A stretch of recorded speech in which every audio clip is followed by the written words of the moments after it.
Hello and welcome to Bible Study with the Feed My Sheep Foundation video channel. Today we're continuing our Bible study in the book of 2 Kings. And with this video we're on chapter 11. And we're going to go ahead and get started. It begins with when Athaliah, the mother of Ahaziah, saw that her son was dead, she arose and she began to go forward and destroy all the seed of royal, all the royal heirs. So here we have Ahaziah, who if you've currently been reading along, he was killed in chapter 10 by Jehu because he was among the many that began to go forward and to lead, just as the house of Ahab, as he was king. And we can refer back over to that in chapter 8, I believe it is. 2 Kings chapter 8, and let's begin with chapter 8 verse 25, where it says, in the 12th year of Joram, the son of Ahab, king of Israel, did Ahaziah, the son of Jehoram, king of Judah, began to reign. So here we see that Ahaziah, the son of Jehoram, the king, he was the king of Judah. He began to reign at the same time that Joram, the son of Ahab, was king of Israel. 22 years old was Ahaziah when he began to reign, and he reigned 1 year in Jerusalem, and his mother's name was Athaliah, the woman who we just read about, stating that Athaliah, the mother of Ahaziah, saw that her son was dead. It says that he began to reign, and his mother's name was Athaliah, and she was the daughter of Omri, who was the king of Israel. And he, which is Ahaziah, he walked in the way of Ahab, the house of Ahab, and he did evil in the sight of the Lord, as did the house of Ahab, for he was the son-in-law to the house of Ahab. So that is another reason why Jehu killed him, as Jehu was anointed to go forward and to kill all that was a part of Ahab in his house. And so therefore, since he was the son-in-law, he was a part of that prophecy that was to go forward, and he was to be killed. So now going on, it tells us here that she, the mother of Ahaziah, she began to go forward and to kill part of the royal seed, the royal heirs, because of what Jehu did to her son. Then it goes on to say in verse 2 that, but Jehosheba, the daughter of King Joram and sister of Ahaziah, his sister, took Joash, the son of Ahaziah. So she took his son and stole him from among the king's sons, which were killed, and they hid him, even him and his nurse, in a bedchamber from Athaliah, so that he was not killed. And then it says that, and he was with her, hid in the house of the Lord 6 years. And Athaliah, she did reign over the land, because she was so disturbed because they had killed her son, who was king, Ahaziah. She began to go forward, killing all of the royal seed. But there was this one seed, the king's son, who was hid by, it says here, Ahaziah took Joash, the son of Ahaziah, and stole him from among the king's sons that were slain, and she hid him from being killed, because like the others. So then it goes on to say in verse 4 that the 7th year Jehoiada sent and fetched the rulers over hundreds with the captains and the guard, and brought them to him into the house of the Lord, and made a covenant with them, and took an oath of them, in the house of the Lord, and showed them the king's son. Now this Jehoiada is a priest. So as we read this chapter, we're also going to see the position of the priest at that moment in time, according to the Old Testament point of view, and what he does at this moment in time in this response as we are reading. And it says, and he commanded them, saying, this is the thing that you shall do. A third part of you that enter in on the Sabbath shall even be keepers of the watch of the king's house, and a third part shall be at the gate of Sur, and a third part at the gate behind the guard. And so shall you keep the house, keep the watch over the house, that it may not be broken down. And 2 parts of all of you that go forth on the Sabbath, even they shall keep the watch of the house of the Lord around the king. And you shall compass the king all around be all around the king, it says, every man with his weapons in his hand, and he that comes within his ranges, let him be slain. Anybody that comes near to the king, kill him. And be ye with the king as he goes out and as he comes in. Now this is what the priest tells those individuals that are to guard over the house of the Lord. This is what he tells them to do. He tells them to kill. Put to death, he says, anyone that comes near the king. And the captains over the hundreds did according to all these things that Jehoiada the priest commanded them, okay? Because they were the captains. And they took every man his men that were to come in on the Sabbath with them that should go out on the Sabbath, and came to Jehoiada the priest again.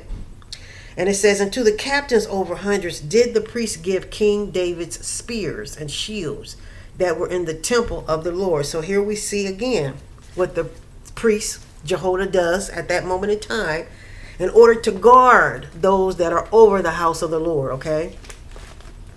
And it says, and the guard stood, every man with his weapons in his hand, all around the king, from the right corner of the temple to the left corner of the temple, along by the altar and the temple. And he brought forth the king's son and put the crown upon him and gave him the testimony, and they made him king, and they anointed him. And they clapped their hands and said, God save the king. Okay. Now, again, as we take a look at this chapter, we're seeing the position of the priests and what the priests have ordered for the captains to go forward, those that are going to guard around the king. Okay. What they're to do. So verse 13 says, and when Athaliah, they're doing all of this because Athaliah's on a rampage. She's mad because Jehu has killed her son Ahaziah, and she wants to kill all the royal seed because of it. So they're placing guards in position around the kings that are coming into position because of the things that they've heard that she's already done going forward, killing all of the royal seed. So it says in verse 13, and when Athaliah heard the noise of the guard and of the people, she came to the people into the temple of the Lord. So she's trying to come in to do more killing. And when she looked, behold, the king stood by a pillar as the manner was, and the princes and the trumpeters by the king, and all the people of the land, they rejoiced, and they blew with trumpets. And Athaliah, she tore her clothes, and she cried, treason, treason.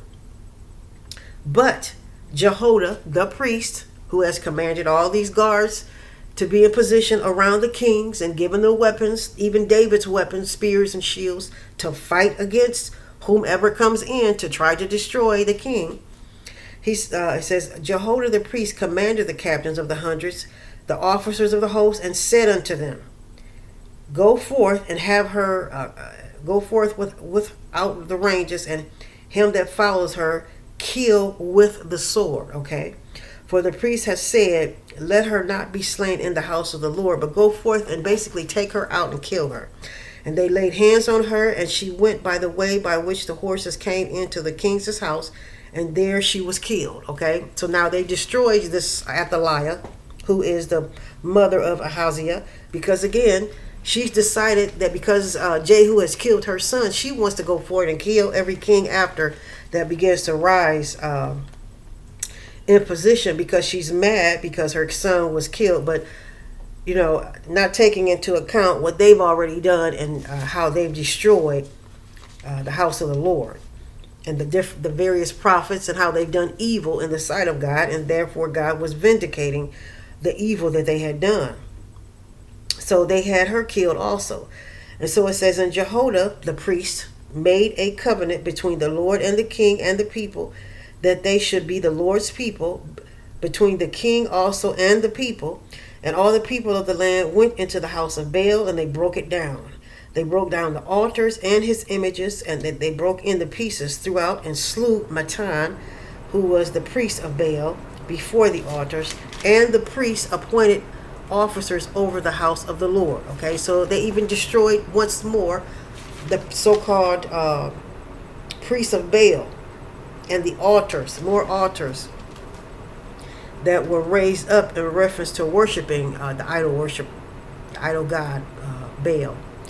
And it says, and he took the rulers over hundreds and the captains and the guard and all the people of the land, and they brought down the king from the house of the Lord and came by the way of the gate of the guard to the king's house, and he sat on the throne of the kings.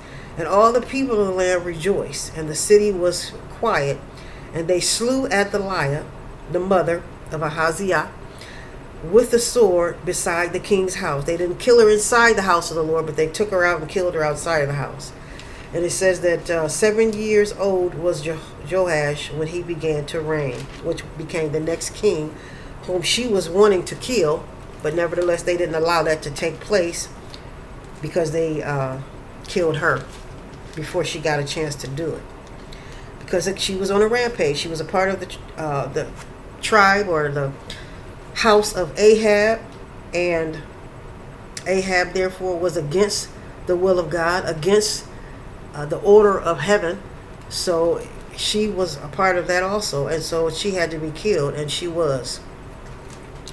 All right, so that concludes our Bible study in chapter 11 of 2 Kings, as we've taken a look at the position of the priests, what the priests did, and also seeing another one who was in connection with, in covenant with the house of Ahab, which was Athaliah, the mother of Ahaziah, and how she was destroyed because of her covenant that she had with the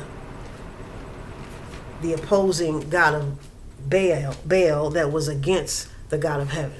All right, so God bless you, God be with you, and I'll see you on our next Bible study as we continue going forward with the Feed My Sheep Foundation Bible Study video channel.